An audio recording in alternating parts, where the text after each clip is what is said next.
Hello everybody, in today's video we're going to be taking a look at one of the best players within Modern Warfare Warzone Battle Royale. So the player we're going to be looking at today is Doom Mason, and if we look at his individual stats on the tracker, you can see that he has 275 wins, 4.5-ish KD, and wins at 36% rate, which is incredibly high, and almost 7,000 kills, which puts him incredibly high in terms of his overall ranking. So what we're gonna do is break down a little bit of his gameplay within Warzone. So in today's video, we're gonna be breaking down some of his gameplay, but if you've had other top players you'd like me to go check out, make sure you comment that down in the comment section below. If you do enjoy this style of content, let me know by hitting that like button. I do have a goal in today's video of 1,000 likes. Hopefully you can help me hit that number. And if you're brand new, looking to find your way back for whatever reason, at some point, make sure you are subscribed with notifications on if you have any intentions of coming back to the channel. Just a quick heads up, Doom Mason does live stream over on Twitch and post videos to YouTube. So if you want to check that out, it will all be linked down in the description. So I definitely recommend checking out his content. So I actually had a chance to talk to him, and one thing that they like to do is because they could definitely have a lot more wins if they really just went the win route. But the downside with the win route is you're typically going to have a little bit lower kills.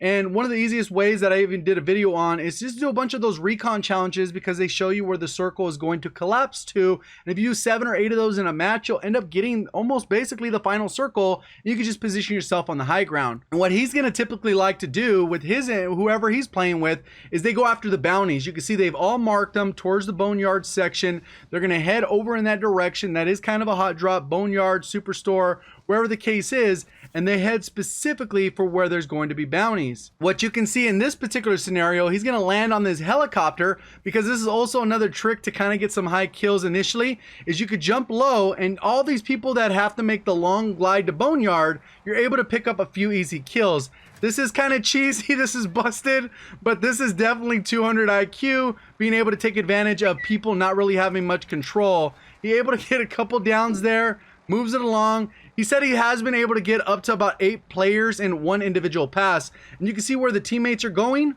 The helicopter coming by, he's able to possibly get a couple other kills. And that's really how you pick off some good, easy kills in the beginning of the match. And also making it easier landing for your teammates, because if people are doing the stretch drop, you're going to want to go ahead and cut them off as much as you can. And then you also have the ability to get the helicopter right off the bat. So now he's gone and got that. And what you're going to notice is when you're doing the bounties, if you can work as a team collectively, push these targets and get as many of those kills as possible, you're going to end up with a ton of money.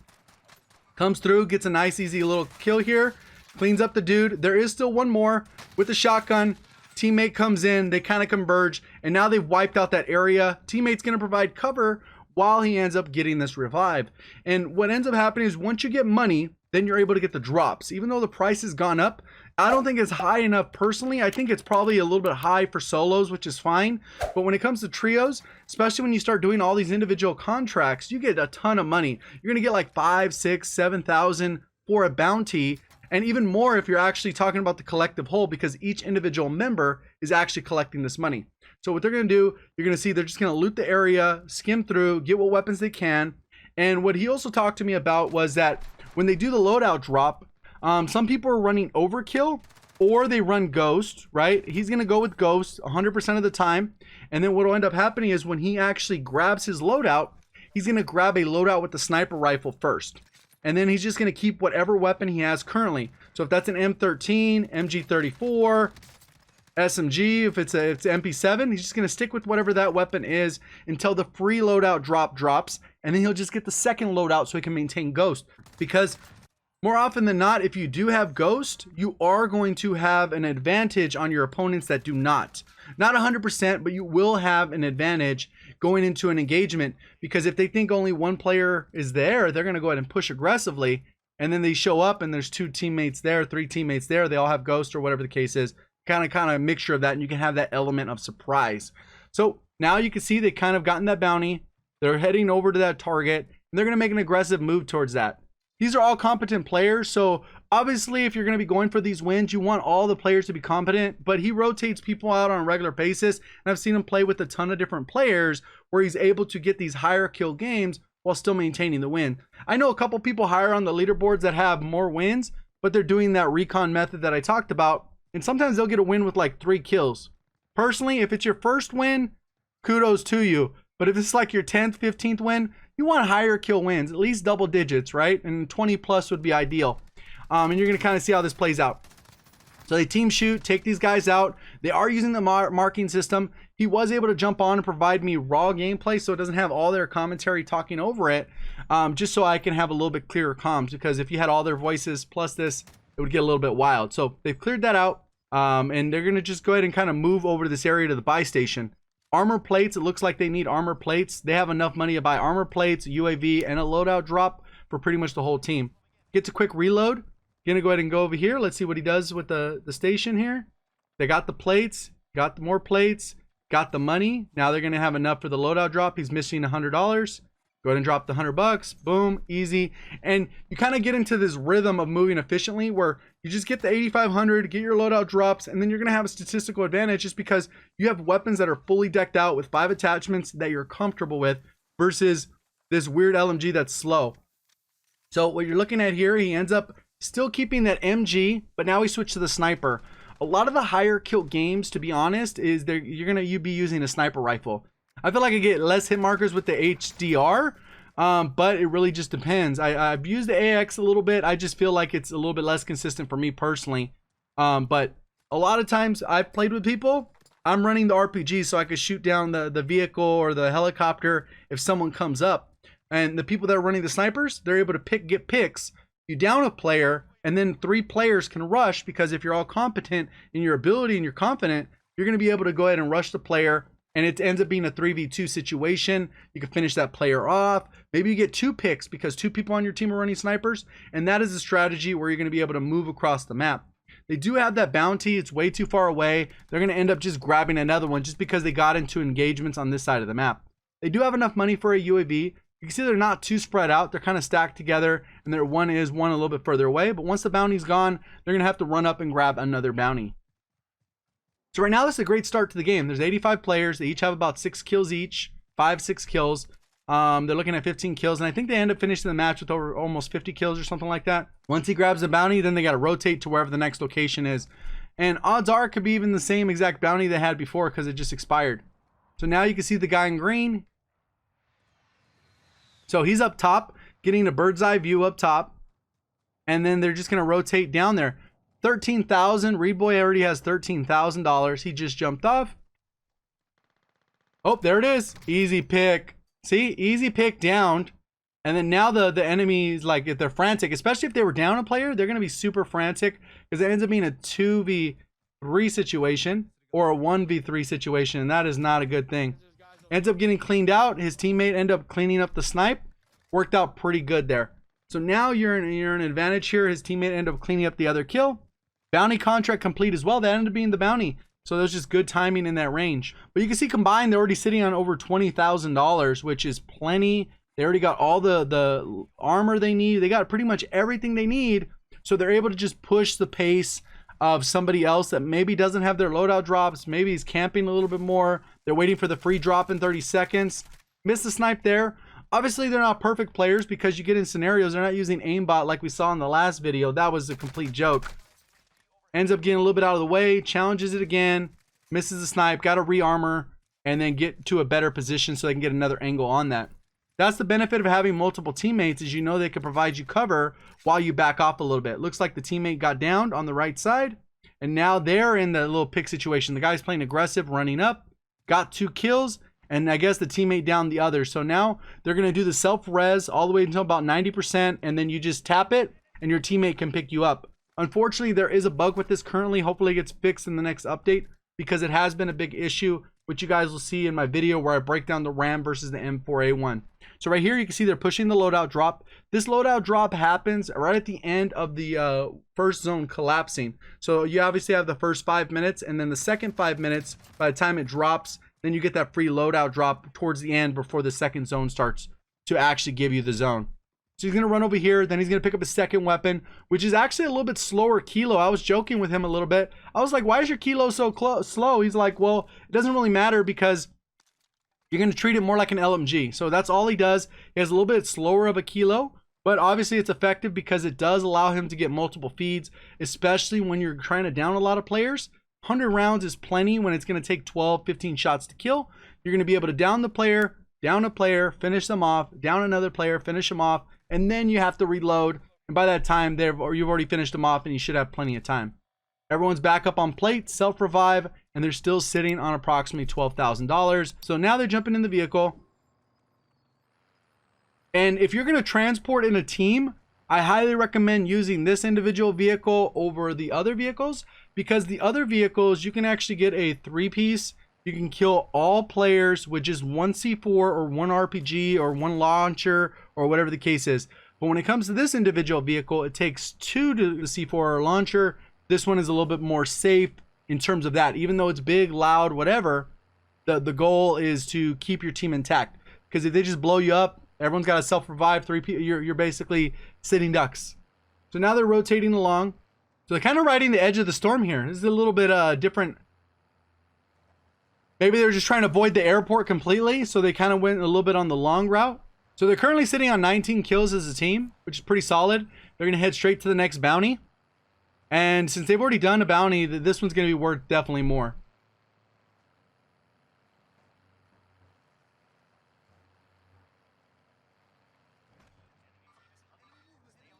Okay, so they spot him, jumps out, tries to get a snipe. The vehicle is going to serve as distraction because people got to pull out their RPGs. They got to throw their C4. So this was perfect timing. As soon as they spotted him, able to jump out, the vehicle stays intact, and they're all able to stick together. And also when you jump out the vehicle, it's going to roll forward. So then they got to contest with that. So they just kind of jumped out, swarmed them, cleaned up, and they all walked away with 1 kill. So he's peeking the back, even though they know there's someone behind. Cleans that dude up really quick. And now they got to worry about these guys on the hill that have a little bit of the high ground.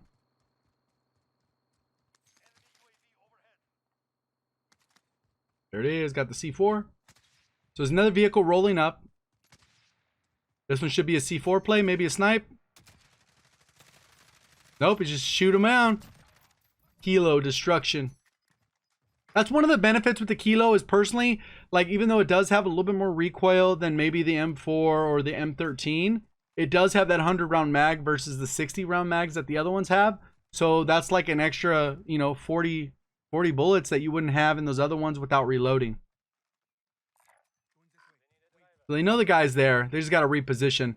And that's probably the person who grabbed the bounty. And a lot of times what ends up happening is it's better just to avoid some of those buildings, because you can spend a lot of time and energy in those buildings, end up getting in there. Maybe they have claymore set up everywhere. And then you get third party by some random team that just comes in and decides to snipe you from a distance. So he's able to take that one out. The other guy's about to fall off the roof. He got the down, hasn't got the final kill yet. They're probably going to res him since it's behind the building. But now it's the opportunity to kind of push. You can see the other guy is already starting to run towards it. The other one's up top left, kind of peeking the area, covering their back. They already came from the right, so they know that's relatively clear. And you're going to see just kind of pre-aiming it, seeing what's going on. And they got the numbers advantage still because the guy was down, but he's probably revived by now. So they're running. They're actually running. The enemy team decided to run. They went a little low into the ditch, and they got to kind of push forward.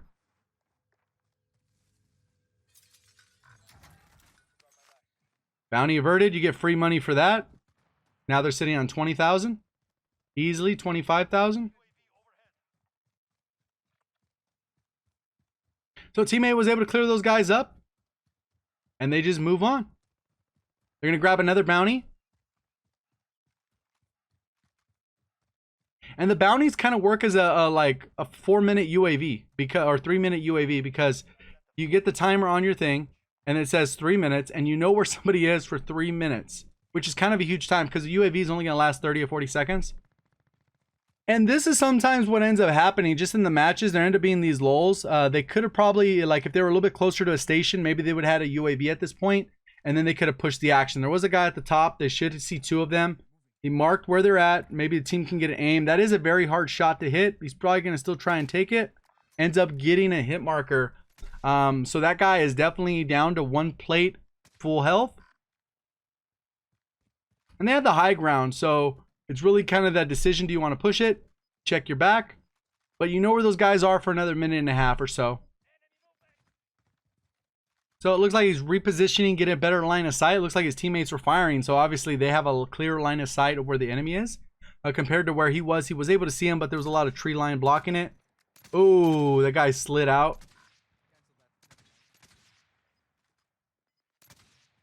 Those guys are on the run. 45 seconds, then you get a big old wad of cash. There they go. They're right inside the house. Boom. Oh, how was that not a hit? Oh, his teammate downed him, finished him off. Got the cleanup kill for his teammate, but that is not the one with the bounty. He's a little bit further to the left. He's running away. Oh! Yeah, that guy was not happy. There it goes, bounty complete. Now they're sitting on $40,000. It sucks that there's not a buy station at this one. That's where there's the randomness of the buy stations, because they wouldn't have been able to use their money. Right now, they're sitting on a lot of money, which is unfortunate. Which we'll see. They'll end up, once they get to a buy station, they could buy, maybe bust an advanced out. Doesn't miss a ton of shots, team shooting. The cool part about endgame is if you're in a 3-player party, odds are you're going to win the match, because more often than not, it's usually duos and solos left at the end, because the buy stations were able to get knocked off the map. People's gulag is closed. So the team, basically, they're not coming back. If they die, they're not coming back. And if they're going to get into a lot of different engagements, you end up being short-handed.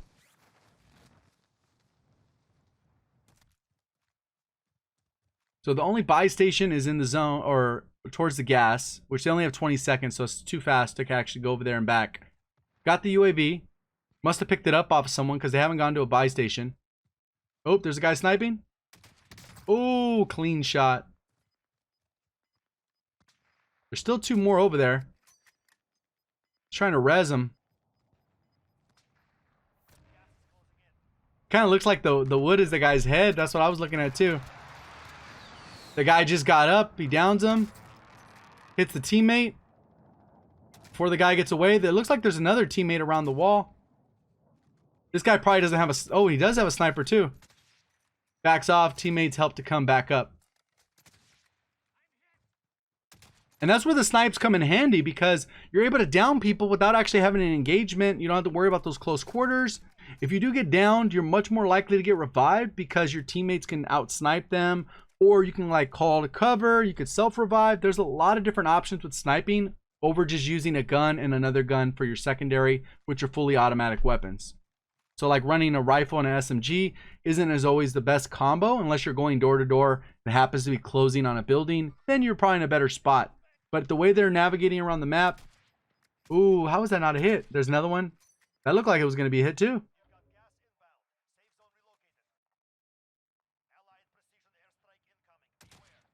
Oh, that's a good down. That was a good snipe.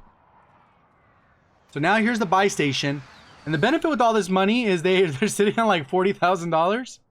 What is that, $50,000? They're going to be able to call UAVs and get in advance really quick. They're going to know where everyone is on the map. Oop, that was a bad stun. There's 2 in that room though. See, the advance actually helped, because it looked like it was only 1 guy. And then it ended up being 2 of them using self-revives, and then he's going to get topped off by a teammate. There it is. They saved the self-revive. Guy's on top of the building. Easy, clean kill. He doesn't need a reload. Trying to wallbang that guy while his teammate pushes the building. And then they got to get more UAVs, because they already got the money and probably a little bit of plates picked up right there as well. So you can see where everyone's at on the mini-map. Pretty much once that's cleared out, everyone's towards the center. There's 3 guys sitting in that room together, and they could just continue to cycle their advanced UAVs together. That's a lot of times what you'll see the groups. It could be 2 guys in there, but obviously with the advance, you know it's only 1 guy. But a lot of times you want to push those buildings where there's only 1 or 2 players, because then you have the numbers advantage. And even if one of you dies, you could trade out. Got a hit marker, guy has EOD. Taking different angles on it. You got to be wary about these buildings too, because sometimes RPG meta is kind of annoying. Comes out, the guy didn't think they were pushing. Pretty much they knew he was down. He got the nade where he downed 2 players. He was in a good spot. You always got to check those towers. But there should be at least 1 guy in this building on the right. And there should be 2 guys on the on the left, and then 2 guys on the right. No hit marker. No hit marker. So, oh, look at the body just slumped over. So the guy's definitely in there.